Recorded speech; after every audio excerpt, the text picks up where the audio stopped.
Hi, now I'm going to discuss about the historical background of India.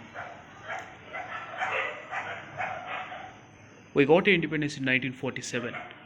Before that, the Britishers has ruled our country. I'll tell you how they came to our country.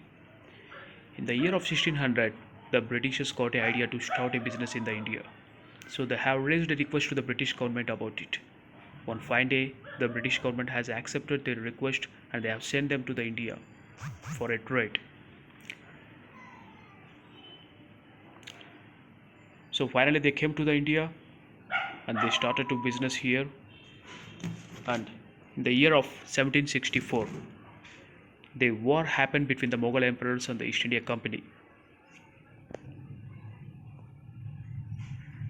So the company has defeated the Mughal emperors. By the way, the company got a Diwani powers, which means the rights over the revenue and civil justice.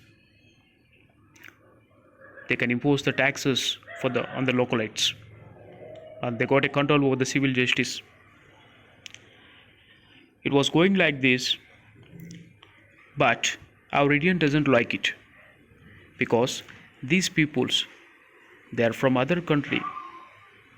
The Britishers is from other country. The other countries people came to our India and they're ruling us, which Indians doesn't like. So they did revolt in the year of 1852, which leads to Sepoy Mutiny. After this, in the wake of Sepoy Mutiny, the British Crown assumed to take direct responsibility for the governance of the India.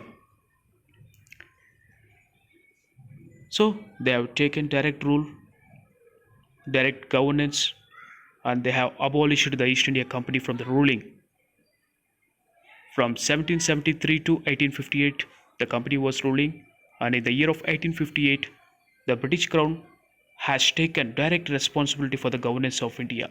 Now, no more company over here. This rule continued until India was granted independence on August 15, 1947.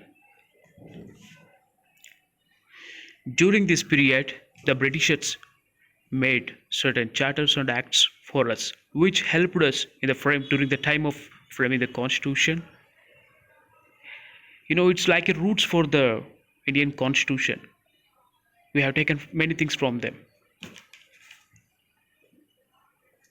Now, in this chapter, we will see what are those charters and what are those acts which those help to our Indian Constitution.